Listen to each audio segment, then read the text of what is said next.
2 of Come On, Man. And I got a guest here today with me. Fam, like a big brother, Cuzzo, you know what it is. What's Introduce up? yourself, tell them who you are. What's up, man? It's Donte Batey, known as Lil Tay. Shit, happy to be here. Proud of the cuz, man. Shit, what's poppin', man? Come on, man. Let's get it. You know what I'm talking about? Let's get to it. And first, I want y'all to like, comment, and subscribe. Hit that notification bell so you can get all the updates to the future upcoming episodes. We gonna get started. You introduce yourself already. Tell them where you from, what you about. Man, I'm from originally born and raised Nashville, Tennessee. Part of my childhood, Haynes Park. The other part of my childhood, Madison, Mad Side.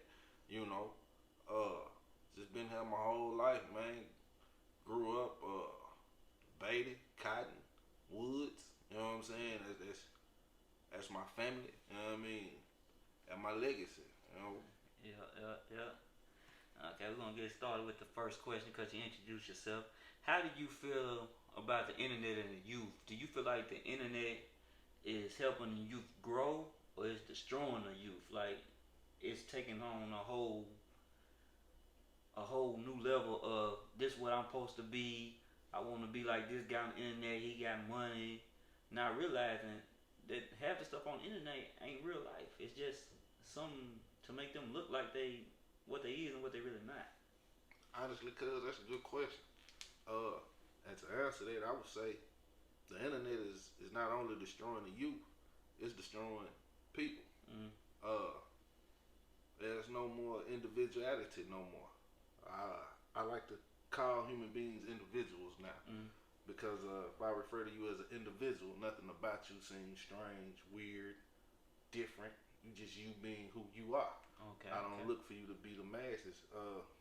But to answer the question, yeah, man, the internet is putting a false narrative out there to the whole world, not just the youth, but to adults as well. This actually the most childish group of adults there is. Nobody's willing to stand on quote unquote business, as the young folks say. Everybody's quick to run to the internet. Oh, look what they did to me. Look what everybody's quick to talk, but no, I don't really see nobody walking.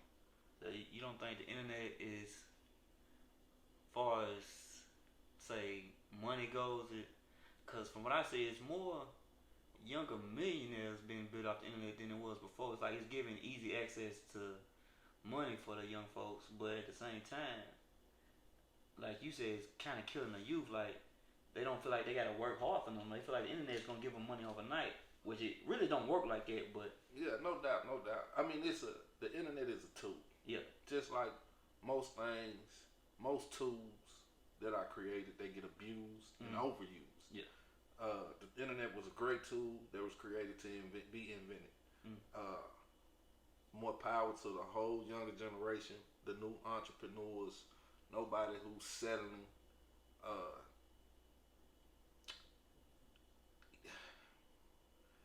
It's a double-edged sword because, like I say, it's a tool. It's a beneficial tool that is well needed, but it's also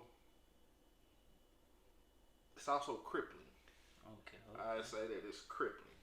I use that if that's not offensive. That's another thing. Everything is offensive now. So. Yeah, getting too soft. Everything you say on social media or in real life has to be offensive to somebody. Like freedom of speech, it seems like it's out the window nowadays. Like nobody has freedom of speech no more. Anything you say, it's gonna hurt somebody's feelings. No matter your sex preference, anything. It's like it's everybody's super sensitive. Like comics can't even tell real jokes no more. I mean, they can. They just choose not to. Yeah. Individuals can. They just choose not to. Yeah. I mean, I could choose to call the floor the ceiling. Does that make the floor the ceiling? I mean, I can continue to call the ground the sky. But is the sky the ground or is the sky the sky? I mean, I'm not gonna argue how you feel. You may feel that way. All I can tell you is that just because you feel that way doesn't mean that you're right. But you're right to feel how you feel. Yeah. But just because you feel how you feel does not make you right. Yeah. So, and the whole being sensitive thing, man, let's just call it what it is, man. Parents need to teach their kids to be thick skinned, man. It is what it is. Cause you know we got that whole anything you say is automatically cancel culture. Man, I give two diddly squats, man. As Big AB would say, man, I don't give a microphone what they say, man. You know what I'm saying? If I hurt your feelings, it wasn't intentional. And that's another thing, man. Sometimes how you perceive things necessarily doesn't mean that that's what it is. Yeah. If I say, hey, man, that look like crap, that don't mean that I'm saying that, ooh. I'm just saying, dude, my opinion, man, dude, that look like crap. You know what I'm saying? Is that wrong? Okay, next question. How you feel about like the male role model in the household? Has that diminished or is that coming back? Cause I feel like as men, like from when I was growing up, I had plenty of male role models. You, uncles, you know, even though my daddy wasn't there, I still had male role models. But it seems like nowadays, I don't really see that as much. So a positive male role model.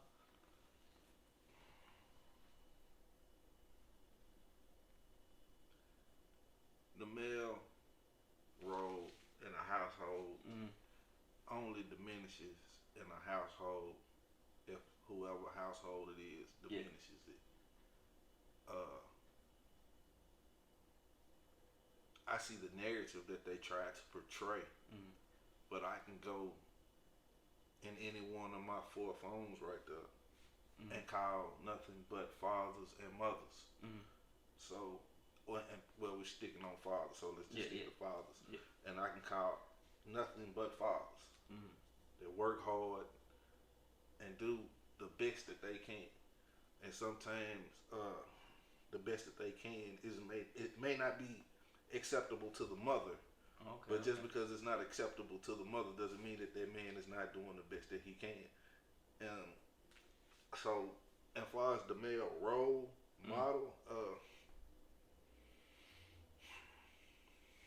it's crazy, man, because in the time where we look to celebrities to be role models instead of actual teachers, scientists, lawyers, firemen, I'm not gonna say it's a lack of role models. I'm gonna say it's a lack of men willing to be role models. Let me say that, because the role has not diminished. Because I know plenty of men that are in those roles, but I will say I know more men that could fill those roles. Okay. I like that answer. My other question: a lot of women say you shouldn't. A lot of men say you should. Some women say you should too. Should you put your child out at 18? Or should you, no matter what they do, they can always come home? Because I know a lot of parents like 18, you gotta get your ass up out of here.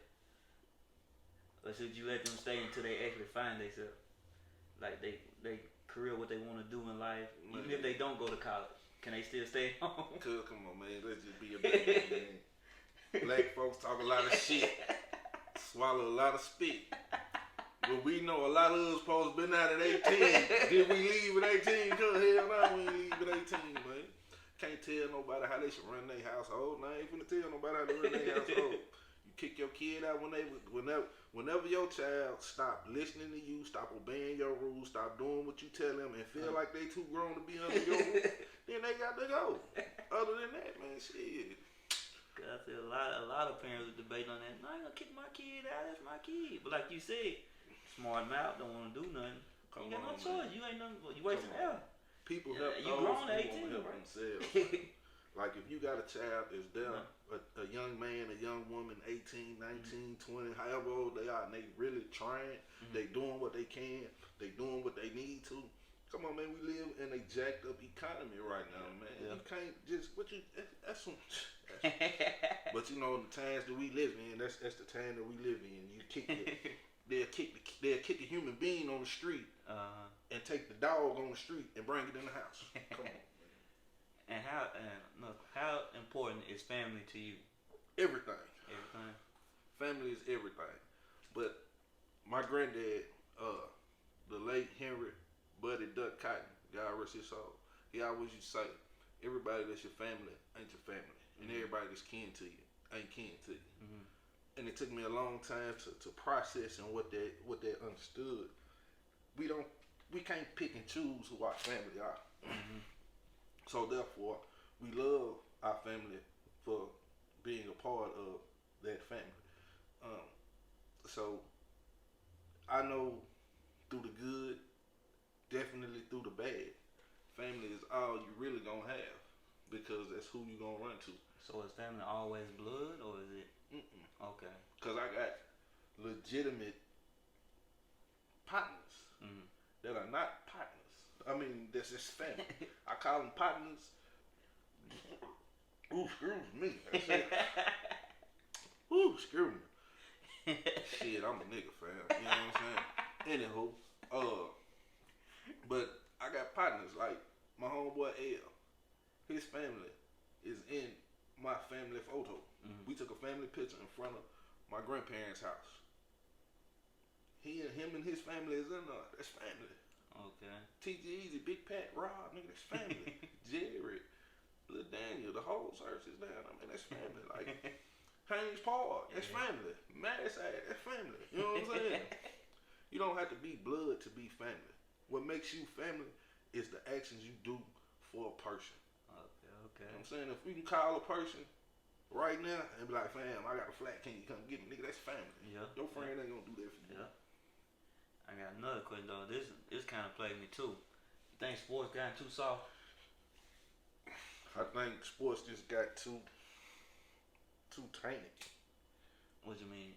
Elaborate for me, please. It's tainted with all about fame, man. It's tainted with fame. It's not about sportsmanship no more. It's all about a brand. It's all about what I can do for me. You know what I'm saying? And I'm not knocking them for doing what they feel like they got to do to better themselves in the future. Mm-hmm. You can still do that and still push teamwork and team ethics. Mm-hmm. You know what I'm saying? And then, again, this probably gonna get me in some shit, but I don't give a fuck. You know what I'm saying? I don't want to hear no politics from no athlete, period. You know what I'm saying? I don't want to hear nothing scientific from no athlete, no actors. I want to hear that from scientists. I want to hear politics from politicians. I want to hear shit from people that's what they do. You know what I'm saying? Now we talking sports, cause that's what they do when they get on these sports shows. They be like, "Oh, you analysts, you ain't never played the game, so how you, nigga, you ain't never been in a professional debate. So why you up here trying to tell me about politics, homie?" You know what I'm saying? So it is what it is. You know what I'm saying? I'm a realist, fam. You know what I'm saying? So I ain't gonna say it got too soft, man. It just got too tainted with selfishness.